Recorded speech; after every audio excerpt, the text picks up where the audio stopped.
Nous allons venir sur ce qu'on appelle la correspondance sociale. Quand on parle de correspondance sociale, il s'agit évidemment des écrits sociaux, des correspondances comme la lettre de demande de stage, la lettre de demande d'emploi, le curriculum vitae et la lettre de motivation.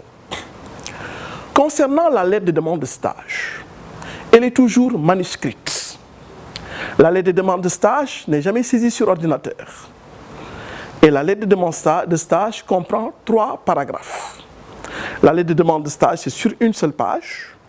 Et en haut à gauche, vous mettez votre prénom et nom. Exemple, Doudou Diop, étudiant à l'Université virtuelle du Sénégal. Vous mettez votre adresse, votre numéro de téléphone et votre courriel. C'est quoi le courriel? Nous avons tendance à parler de email. Email est un terme anglais qui signifie electronic mail. Mais email n'est pas accepté par l'Académie française. L'Académie française lui préfère le mail. Mail s'écrit M accent aigu L. Et on utilise justement dans l'espace francophone le mot courriel. Donc courrier électronique. Chers étudiants, ne parlez pas d'email, n'écrivez pas d'email, mais parlez de courriel, écrivez courriel ou bien mail M accent aigu L.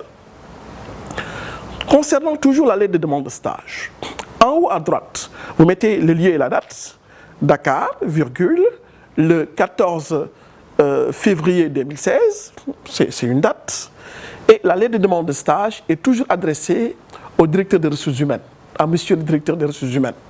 Par exemple, à monsieur le directeur des ressources humaines de la Sonatel. Et vous sautez quelques pages, vous revenez à gauche, vous mettez objet. Objet demande de stage.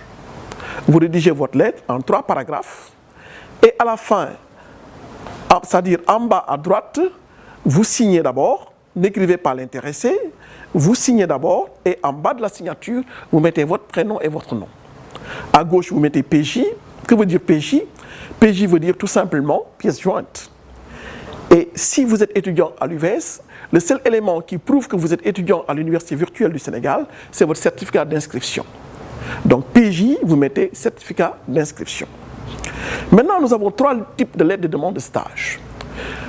Ce type de lettre de demande de stage dont j'ai parlé tout à l'heure est une lettre de demande de stage de l'étudiant en cours de formation, c'est-à-dire l'étudiant en licence 1, qui cherche un stage pour la période des vacances. Maintenant, il peut y avoir une lettre de demande de stage de l'étudiant en fin de formation, c'est-à-dire l'étudiant qui fait une licence, qui termine une licence, qui est en licence 3. Si on peut s'exprimer ainsi. Justement, cet étudiant a besoin d'un stage pour la validité de son diplôme. À partir de ce moment, l'université peut l'aider justement à la recherche de stage.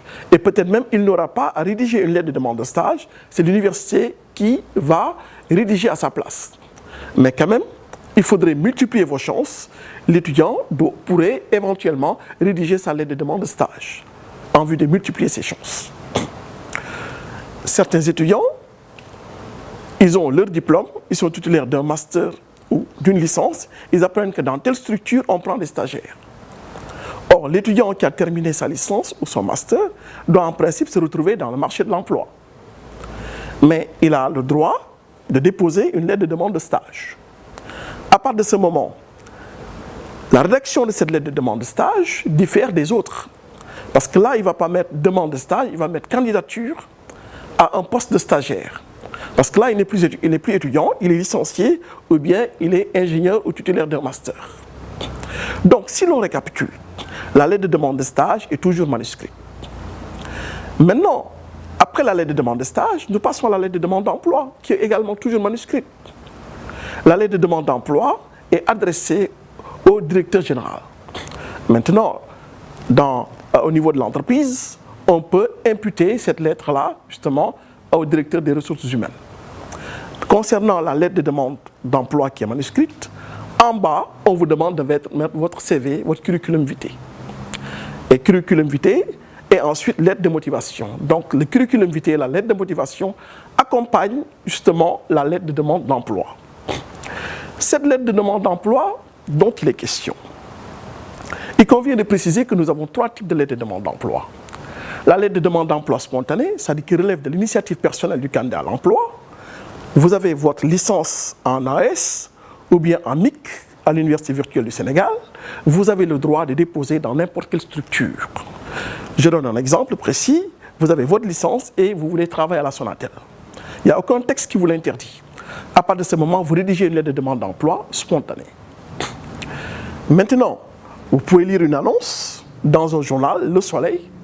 Donc, on dit que la Sonatel recrute justement un licencié en AS, Administration économique et sociale, ou bien un licencié en MIC. Qu'est-ce que vous allez faire? Évidemment, il faudrait mettre la référence. Donc, vous mettez objet, candidature en emploi. En bas de l'objet, vous mettez référence.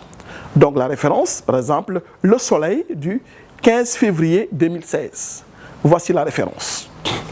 Nous pouvons également avoir rédigé une lettre de demande d'emploi qui intervient à la suite d'un communiqué de presse. Là également, vous mettez la référence Walfadjri du 13 février 2016. Maintenant, nous allons voir le curriculum vitae. Contrairement à la lettre de demande d'emploi, le curriculum vitae n'est jamais manuscrit. Le curriculum vitae est saisi sur ordinateur. Maintenant, il y a ce qu'on appelle une présentation standardisée du curriculum vitae. Ne jamais écrire curriculum vitae en titre. Certaines personnes le font. Ne pas mettre CV en titre. De toute façon, le recruteur qui verra votre curriculum vitae saura que c'est un curriculum vitae.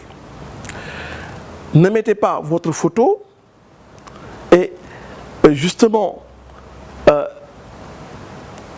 quel moment vous devrez mettre une photo si elle est recommandée. Si l'entreprise vous demande de mettre une photo, vous êtes obligé de mettre une photo.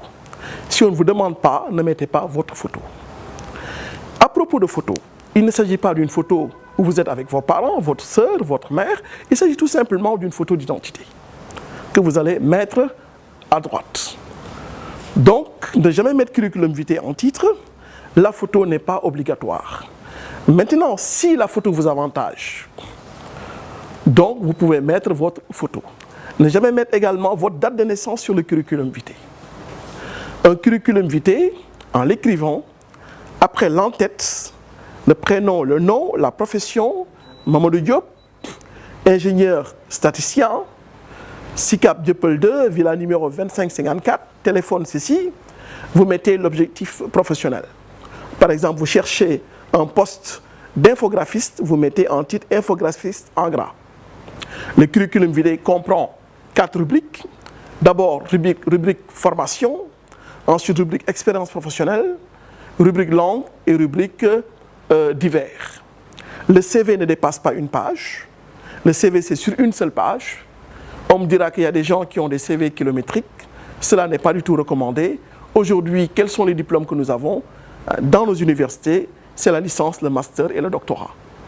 Donc, si vous êtes titulaire d'un master, mais quels sont les diplômes que vous avez? Le premier diplôme universitaire, c'est le baccalauréat. Ensuite, la licence et le master. Donc, moi, je pense que baccalauréat, licence et master, on peut les combiner sur une seule page. Donc, le CV, c'est sur une seule page. Maintenant, l'étudiant qui vient de sortir d'une université, ou bien l'étudiant qui n'a pas beaucoup d'expérience professionnelle, va rédiger ce qu'on appelle un CV chronologique. C'est-à-dire, il part du diplôme le plus ancien pour déboucher sur le diplôme le plus récent. Baccalauréat, licence, master. L'expérience la plus ancienne est débouchée sur l'expérience la plus récente. Ça, c'est pour l'étudiant qui n'a pas beaucoup d'expérience professionnelle. Maintenant, nous avons ce qu'on appelle le CV antichronologique, qui est recommandé aux personnes qui ont beaucoup d'expérience professionnelle. Et le CV antichronologique, justement, est très apprécié par les cabinets de recrutement. C'est pour quelqu'un qui a beaucoup d'expérience. Et justement, là, on part du diplôme le plus récent et on déroule et on va vers le diplôme le plus ancien. De l'expérience la plus récente et on débouche sur l'expérience la plus ancienne. Maintenant, il y a un autre type de CV qu'on appelle le CV thématique, qui n'est pas recommandé à un débutant, mais à quelqu'un qui a beaucoup d'expérience. Donc, si vous avez de l'expérience, vous avez le choix entre le CV antichronologique et le CV thématique. Et dans le CV thématique, on apporte beaucoup plus d'explications. Mais tout simplement, on ne commence pas par la rubrique formation, on commence par la rubrique expérience professionnelle.